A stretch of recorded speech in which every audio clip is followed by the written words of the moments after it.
Hello class 10th and IAS students and CBSE students दोनों के लिए है ये वीडियो बहुत ज़्यादा इंपॉर्टेंट। तो सभी देखिएगा जो भी बच्चे इसे देख रहे हैं, ठीक है। क्योंकि मैंने आपसे कहा था कि कुछ जो सिलेबस है ना वो दोनों का लगभग सेम है। तो एक मैं प्रीवियस ईयर का क्वेश्चन पेपर सॉल्व करवा रहा था और वो खत्म हो चुका था लास्ट क्लास में। सो अब मैं आज लेकर आया हूँ, ये दूसरा क्वेश्चन पेपर है। बट उस समय क्या होता है कि उसमें क्वेश्चन ही क्वेश्चन होते हैं, आंसर तो होते नहीं। तो आप लोग बोलते भैया आंसर तो कैसे समझे कैसे करें। तो आज मैं क्वेश्चन आंसर दोनों ही लिख के लेकर आया हूँ एक अलग पीडीएफ पे। तो देखते हैं किस तरीके के क्वेश्चन है। तो यहाँ पे लघु क्वेश्चन है यानी शॉर्ट आंसर है। शॉर्ट आंसर में सबसे पहले देखो, पहला क्वेश्चन हमारे सामने कि फरवरी 1922 में महात्मा गांधी ने असहयोग आंदोलन को वापस लेने का एक निर्णय लिया था, उसे स्पष्ट कीजिए क्यों ऐसा हुआ था, ठीक है। और इंग्लिश वालों के लिए, why did Mahatma Gandhi decide to withdraw the non cooperation movement in February 1922, यानी 1922 में फरवरी में जो मूवमेंट नॉन कोऑपरेशन का स्टार्ट किया था वो क्यों रोक दिया गया था, उसके पीछे का कारण बताइए। तो आंसर है महात्मा गांधी ने फरवरी 1922 में चोरी चोरा घटना के कारण असहयोग आंदोलन को वापस लेने का निर्णय लिया। इस घटना में आंदोलनकारियों ने हिंसात्मक रूप अपना लिया था और इसके परिणाम स्वरूप क्या हुआ कि गांधी जी ने आंदोलन समाप्त कर दिया क्योंकि वे अहिंसा के समर्थक थे, ठीक है। अब जैसे फॉर एग्जांपल अभी देखा था कि हमने असहयोग आंदोलन जो था 1920 से 22 के बीच में 2 साल बहुत बड़ा चला। लोगों ने लाइक बाजार जाना छोड़ दिया, लोगों ने कपड़े खरीदने छोड़ दिए, यानी ब्रिटिश माल जो था, ब्रिटिश सामान जो था उसका बहिष्कार करना शुरू कर दिया।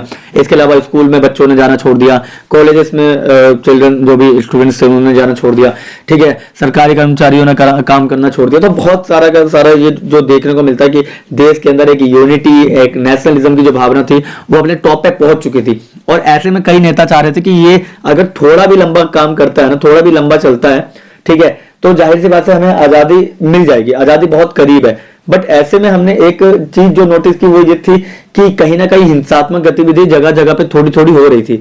मगर उसका जो सबसे बड़ा परिणाम हुआ ये वो हुआ कि हमने देखा कि गोरखपुर के अंदर चोरी चोरा एक जगह का नाम है, ठीक है, फरवरी के अंदर 1922 में वहां पे 17 पुलिस वालों को जिंदा जला दिया जाता है। अब देखो डाटा इधर उधर हो सकता है अलग अलग किताबों में, बट एग्जैक्ट जो डाटा है वो आपकी किताब में मिल जाएगा, वो आप देख लीजिएगा। मगर 17 या 27 में से एक है, ठीक है। तो 17 जो पुलिस वाले थे उनको जला दिया जाता है पुलिस चौकी के अंदर। और ये बहुत बड़ी घटना थी कि जिंदा जला देना किसी को। और ब्रिटिश वाले इसी मौके की तलाश में थे कि बस एक बार आप ऐसा कोई कदम, एक स्टेप उठा दीजिए, मैं उसके बाद देख लूंगा। और उन्होंने वही किया। क्या किया, उन्होंने गांधी जी को सीधे जेल में डाल दिया, क्योंकि गांधी जी ही सबसे बड़े रिस्पॉन्सिबल थे इस चीज में। क्योंकि गांधी जी के कारण ही असहयोग आंदोलन अपने टॉप पे पहुंचा था। और गांधी जी ने खुद भी इस चीज को माना कि मेरी ही गलती है कि जो मैं लोगों को आंदोलन का सही मतलब नहीं बता पाया, नहीं समझा पाया। क्योंकि महात्मा गांधी हमेशा कहते थे कि देखो यार, ये लाठी तो मेरे पास भी है मगर मैं इसका यूज नहीं करना चाहूंगा, क्योंकि देखो हमारे पास एक लाठी है मगर उनके पास 10 बंदूकें भी तो है, ठीक है। तो ये चीज थी कहीं ना कहीं आप लड़के उनसे हक नहीं ले सकते थे, क्योंकि लड़ने के बाद चीजें क्या कर जाते हैं, खराब हो जाती है। और वो महात्मा गांधी अच्छी तरह से जानते थे। जाहिर सी बात है ये भी एक सोच अच्छी थी कि आप अहिंसा के मार्ग पर चल के ही कुछ ना कुछ चेंज कर सकते हैं। अगर आप हिंसा के मार्ग पर चलोगे तो आप कितने समय तक हिंसा को अपनाए रखोगे, ठीक है। ये भी सोचने वाली बात है हमारे सामने। और चोरी चोरा उसमें से एक घटना था जिसके कारण असहयोग आंदोलन जैसा इतना बड़ा आंदोलन भी वापस लेना पड़ा, ठीक है। तो ये क्वेश्चन आपसे पूछ लिया जाता है असहयोग आंदोलन के बारे में। और इंग्लिश वालों के लिए नीचे लिखा हुआ है वो आप पढ़ लीजिएगा। अगला है, प्रथम विश्व युद्ध ने किस प्रकार भारत में नई आर्थिक स्थिति पैदा की, स्पष्ट कीजिए। How did world war first created a new economic situation in India, explain. तो प्रथम विश्व युद्ध के दौरान भारत में भारी कर और महंगाई बढ़ी। ब्रिटिश सरकार ने भारतीय संसाधनों का युद्ध में उपयोग किया, जिससे खाद्य पदार्थों और आवश्यक वस्तुओं की कीमतें बढ़ गई। साथ ही उत्पादन में वृद्धि के कारण भारतीय उद्योगों को बढ़ावा मिला।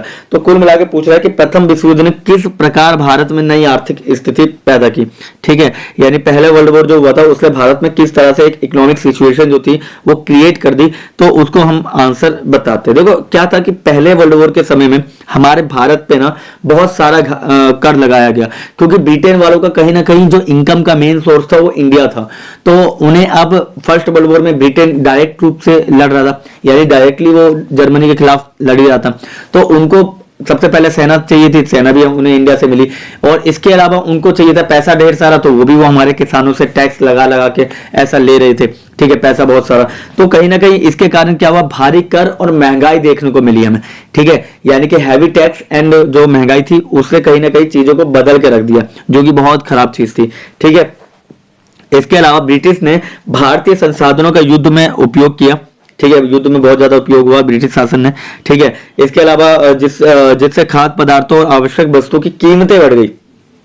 आप समझिए क्या कहना चाह रहा हूं, मैं कहना चाह रहा हूं कि अगर हमारे इंडिया में उस समय पार्ले जी बिस्किट बन रहे हैं, ठीक है, तो वो लोग क्या कर रहे हैं, वो लोग पार्ले जी बिस्किट की 60 से 70% सेल तो अपने पास ही रख रहे हैं, ठीक है।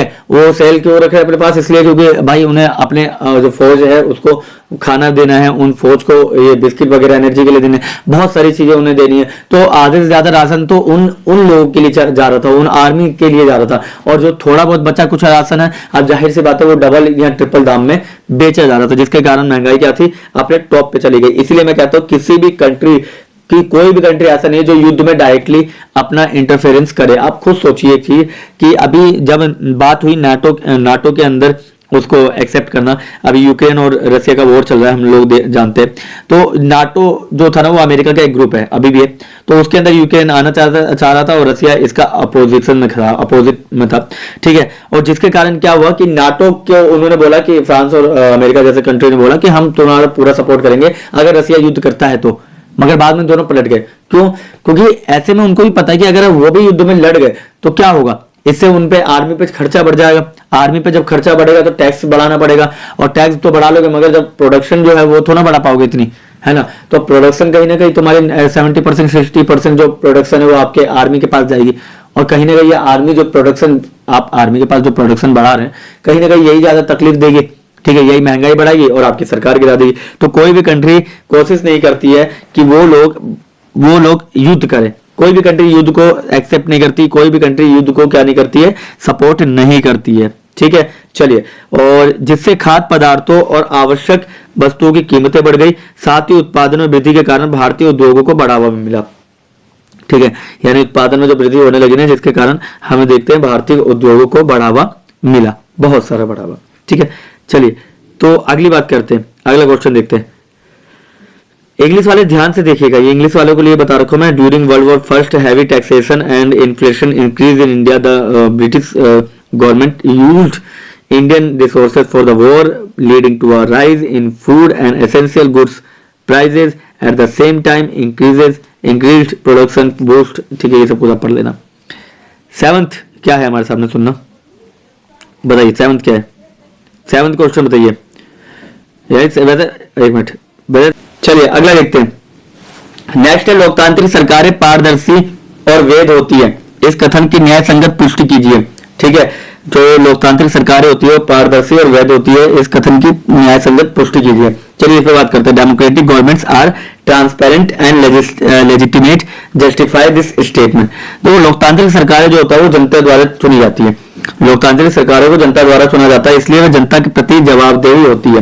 ये सरकारें खुले और निष्पक्ष चुनावों के माध्यम से बनती है और कानून का शासन पालन करती है, जिसमें उनकी पारदर्शिता वैधता सुनिश्चित की होती है। अब जैसे फॉर एग्जाम्पल मैं यही पे बात कर रहा हूँ कि लोकतांत्रिक सरकार भारत के अंदर है, तो भारत के अंदर एक बार को हम जानते हैं कि अगर मोदी जी कोई कार्य नहीं कर रहे हैं, ठीक है, या फिर कोई भी जो सीएम है, कोई भी पीएम है, अगर काम ढंग से नहीं कर रहा तो उससे हम क्या उम्मीद करेंगे कि कोई बात नहीं भाई, अभी तो नहीं कर रहे हो, कोई बात नहीं, तुम्हारी इन हरकतों को हम बाद में सुधारेंगे, यानी कि बाद में इन द सेंस की 5 साल आने दो, उसके बाद तुमको हटाएंगे और तुम्हारी जगह कोई नया बंदा लेकर आएंगे जो हमारे लिए काम कर सके। तो पहले तो जनता चुनती है उन्हें, तो जनता को पता है कि ठीक है भाई आज काम नहीं करोगे, कोई बात नहीं, मत करो, अगली बार देखो तुम्हारा वोट लेने के लिए फिर बताते तुम्हें, कोई नहीं। फिर दूसरा देखते हैं कि इसलिए वह जनता के प्रति जवाबदेही होती है, ठीक है, यानी जनता जो होती है उसके प्रति आंसरेबल होती है। तीसरा, ये सरकारें खुले और निष्पक्ष चुनावों के माध्यम से बनती है, ठीक है, ये जो सरकार बनती है ये खुले, यानी कि एक मतलब एक खुलेपन में दिखती है कि भाई ठीक है अभी जो जीतेगा, कोई भी जीतेगा उसको हम एक्सेप्ट करेंगे क्योंकि उसके अंदर निष्पक्ष चुनाव था।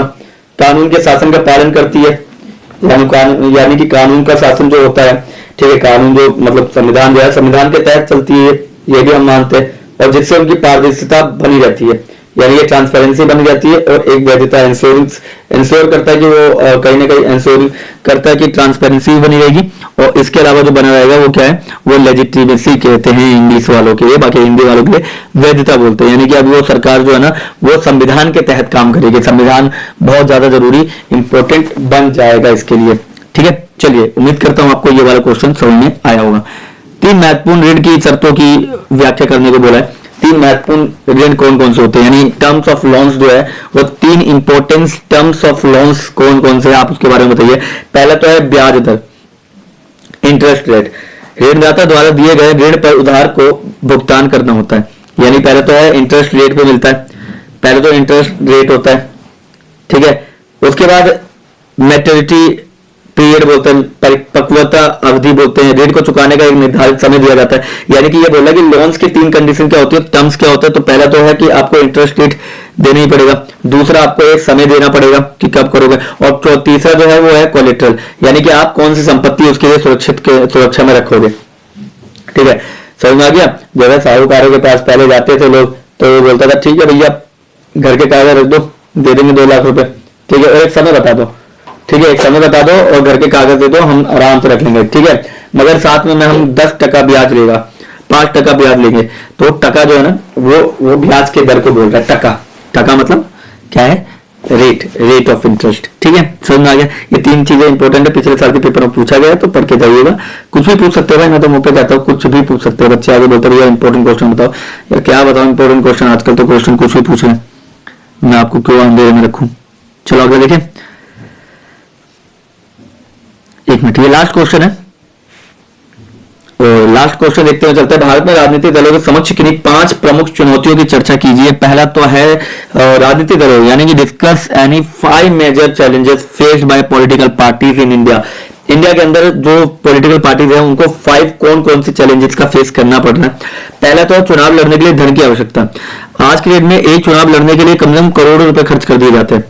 आज दिल्ली के अंदर चुनाव चल रहा है, अब तो हो गया 5 तारीख को कल, अब 8 तारीख को कल तक आपका रिजल्ट भी आ जाएगा। ठीक है, अब ये रिजल्ट, ठीक है, तो आपने देखा होगा कि आपके आसपास कितना सारा पैसा खर्च किया होगा। तो धन की बहुत ज्यादा आवश्यकता पड़ती है, बहुत ज्यादा चुनाव लड़ने के लिए। पहला तो प्रॉब्लम ये आ रहा है कि फाइनेंशियल क्राइसिस हो रहा है, यानी पैसों की बहुत कमी आ रही है।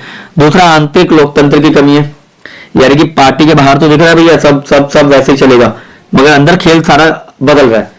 अंदर खेल ये बदल रहा है कि अभी हमको ये तक नहीं पता कि बीजेपी जीत भी जाएगी तो कौन सीएम का चेहरा होगा। आप देख सकते हैं पॉलिटिक्स कितनी गंदी चीज है कि हमें ये तक नहीं पता कि हमने वोट जो बीजेपी को दिया है वो किसके फेस के लिए दिया है, कौन सा फेस है जिसके लिए हम दे रहे हैं, है ना। तो कहीं ना कहीं आंतरिक लोकतंत्र की कमी है। आप पहले ही क्लियर करके बता सकते थे, मगर आपको डर है कि शायद उसकी इमेज अच्छी नहीं होगी, अगर हमने पहले उतार दिया तो हमारे वोट कट जाएंगे, ये भी दिमाग में। तो आंतरिक जो लोकतंत्र है ना, इंटरनल डेमोक्रेसी जो है ना वो बहुत गंदी चल रही है, बहुत ज्यादा गंदी चल रही है। ठीक है, और इसके बाद आता है इंटरनल डेमोक्रेसी में। आप देख सकते हो ना, आप जैसे फॉर एग्जांपल ये मानिए कि बड़ी बड़ी पार्टीज का नाम ले लेते हैं, सबको एक ऑब्जेक्ट चीज हो जाती है। जैसे राहुल गांधी है, राहुल गांधी अपनी जगह किसी और को भी खड़ा कर सकते हैं, है ना, खड़ा कर सकते हैं ना, उनका फेस ज्यादा बेहतर होगा। ठीक है, उनकी फेस वैल्यू ज्यादा बन सकती है, मगर इनके तो फेस वैल्यू ऑलरेडी मीडिया ने बहुत गंदी प्रेजेंट कर दी गई है। ठीक है, अब यहीं पे अगर इनको सुधारना, चीजों को बदलना चाहिए, बट कोई बात नहीं भाई, उनकी चॉइस उनकी वो है। मगर आंतरिक ये है कि भैया मैं हूं तो मैं ही चलाऊंगा, मेरे बाप की पार्टी है तो हाँ मेरे बाप की पार्टी है तो मैं उसे चलाऊंगा, तो वो वाला खेल चल रहा है। ठीक है, कोई भी आप मुझे बताओ कि अगर आप कांग्रेस को जानते हो तो कांग्रेस पे आपको एक चेहरा देखने को मिलता है जो कि है राहुल गांधी। आम आदमी पार्टी की बात करते हो तो आपको एक ही चेहरा देखने को मिलता है, वो है हमारे अरविंद केजरीवाल, जबकि अतिशी सीएम है, उसके बावजूद भी हमें जो फेस देखने को मिल रहा है वो किसका मिल रहा है, अरविंद केजरीवाल का। तो इंटरनल पॉलिटिक्स देखो ना कितना तगड़ा चल रहा है, आंतरिक लोकतंत्र कहीं ना कहीं दिख रहा है। तो अब सारे फैसले उन्हें लेने चाहिए, मगर सारे फैसले केजरीवाल साहब लेते होंगे, बट बैठा रखा है कुर्सी पे कठपुतली की तरह, है ना। तो खेल वही है, खेल सारा बदल चुका है। ठीक है, मोदी जी के चेहरे पर, जो कि पीएम है हमारे, मोदी जी के चेहरे पर पूरा दिल्ली का चुनाव लड़ा गया बीजेपी की तरफ से। उनको एक बढ़िया कैंडिडेट नहीं मिला जो कि दिल्ली में रिप्रेजेंट कर पाता खुद को। ठीक है, आप खुद बताइए, यहाँ पे योगी जी ने की, है ना, मुझे लिए अपनी उसने की, अमित शाह ने की, ठीक है, नितिन गडकरी साहब ने भी की, यहाँ तक कि उन्होंने मोदी जी ने भी की, रवि किशन ने भी की, मगर इनके पास कोई ऐसा फेस नहीं था जो कि दिल्ली में रहकर दिल्ली का फेस बन पाता। ठीक है, तो कहीं ना कहीं इंटरनल पॉलिटिक्स की कमी देखने को मिलती है हमें। ठीक है। उसके बाद वंशवाद की पॉलिटिक्स, वंशवाद तो आप पूरा कांग्रेस को लेकर ही कर सकते हो, बाप के बाद बेटा, बेटे के बाद बेटी, बेटी के बाद ये वो, ऐसे ऐसे बढ़ता हो गया पूरा वंशवाद। यही तो चल रहा है राजनीति, वंशवादी तो है, मेरे बाद मेरा बेटा बनेगा इस पार्टी का हेड, ठीक है। फिर चौथा है अपराधीकरण, अपराधीकरण बहुत ज्यादा, क्रिमिनल सबसे ज्यादा तो मेरे को क्रिमिनल ही देखने को मिलता है नेताओं के रूप में, है ना। पैसा होना चाहिए क्रिमिनल के पास, नेता तो खुद ब खुद बन जाएगा, ठीक है। फिर आता है आदर्श आचार संहिता का उल्लंघन करना, ठीक है। यानी कि कहीं ना कहीं जब भी वायलेशन बहुत किया जाता है, अभी रिसेंटली हम भी देख रहे सीलमपुर में कहीं पे जब चुनाव के समय वहां पे क्या हो रहा था, वायलेशन बहुत ज्यादा देखने को मिल रहा था। एक इंसान बार बार वोट डालने के लिए बुर्खा पहन के आ रहा है, ये पहन के आ रहा है वो, तो इस तरीके से कहीं ना कहीं आचार संहिता को भी प्रॉब्लम होती है, दिक्कतें फेस करनी पड़ती है, ठीक है। समझ में आ गया? समझ में आया? बताओ, उम्मीद करता हूँ आपको ये समझ में आ गया होगा। चलो इसके आगे का हम कल करेंगे, ठीक है। आगे की वीडियो हमारी कल होगी।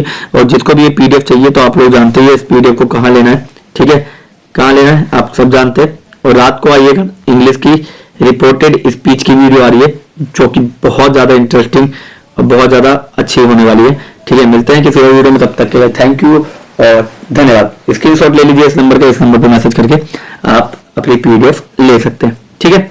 Thank you.